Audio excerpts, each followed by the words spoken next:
जाति जनगणना के मुद्दे पर मोदी सरकार को आरएसएस की तरफ से बड़ा झटका मिला है। केरल के पलक्कड़ में 3 दिन तक चली बैठक के बाद आरएसएस ने जातीय जनगणना कराने की बात कही है।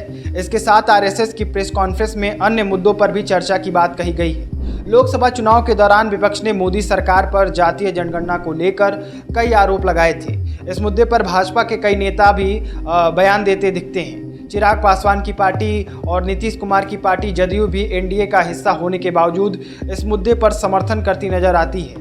कांग्रेस और अन्य पार्टियों ने तो अपने घोषणा पत्र में भी यह बात साफ लिख दी थी कि जैसे बिहार में नीतीश कुमार की जातिगत जनगणना कराई गई थी और इसके नतीजे जो थे सबके सामने रखे गए थे, वैसे ही अगर वे सत्ता में आते हैं तो बाद में पूरे देश में जातीय जनगणना कराएंगे। मतलब यह मुद्दा जितना दिखता है उससे ज़्यादा ही बड़ा है। अब 2 अगस्त को आरएसएस के प्रचार प्रमुख सुनील अंबेकर ने इस मुद्दे पर बयान दिया है। बैठक समाप्त होने के बाद प्रेस कॉन्फ्रेंस में जातीय जनगणना के बारे में अपना स्टैंड साफ करते हुए उन्होंने कहा कि आरएसएस को सरकार द्वारा पूरे देश में जातीय जनगणना करवाने से कोई ऐतराज नहीं है। सुनील अंबेकर ने मीडिया कर्मियों से कहा, हिंदू समाज में जाति और जाति संबंधित मामला बहुत संवेदनशील है। ये राष्ट्रीय एकता और अखंडता के लिए एक बहुत महत्वपूर्ण मुद्दा है। इससे बहुत गंभीरता से निपटना चाहिए। ये सिर्फ चुनाव या चुनावी प्रथाओं या राजनीति के आधार पर नहीं होना चाहिए। मुझे लगता है कि आरएसएस भी यही सोचता है। हाँ, निश्चित रूप से कभी कल्याणकारी गतिविधियों के लिए, खासकर उन खास समुदायों या जातियों के लिए जो पिछड़ी रह गई हैं, विशेष ध्यान देने की ज़रूरत है। इसीलिए सरकार को कभी कुछ आंकड़ों की ज़रूरत होती है। यह एक अच्छी तरह से प्रचलित बात है। सरकार को यह आंकड़े पहले से चाहिए होते हैं। यह आंकड़ा पहले भी लिया गया है तो इसे लेना कोई समस्या नहीं है, लेकिन सिर्फ उन समुदायों और जातियों के भलाई के लिए होना चाहिए। इसे चुनावी राजनीति के लिए एक टूल के रूप में इस्तेमाल नहीं किया जाना चाहिए। इसीलिए हमने सभी के लिए एक लाइन ड्रॉ की है। यह बयान इंग्लिश में था। इसे हमने ज़्यादा लोगों तक पहुंचाने के लिए हिंदी में ट्रांसलेट किया है।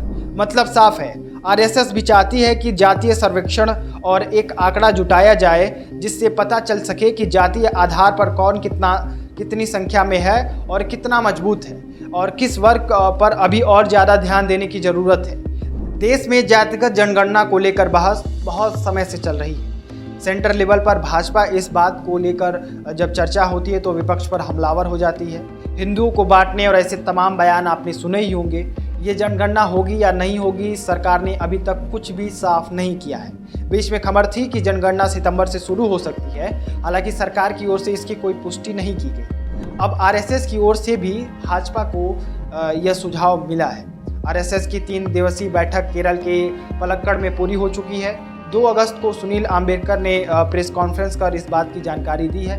इस दौरान जातिगत जनगणना के अलावा उन्होंने कई सारी बातें बताई कि बैठक में आरएसएस ने किन किन मुद्दों पर बातें की।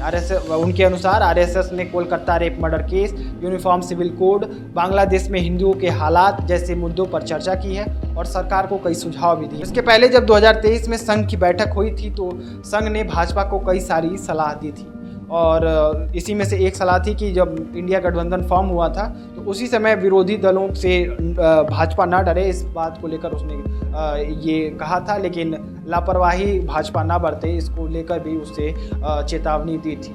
बाकी आप इस सभी मुद्दे पर पूरे मामले पर क्या राय रखते हैं, कमेंट बॉक्स में बता सकते हैं। ऐसे ही वीडियो देखने के लिए देखते रहिए संपन्न भारत। बहुत बहुत धन्यवाद।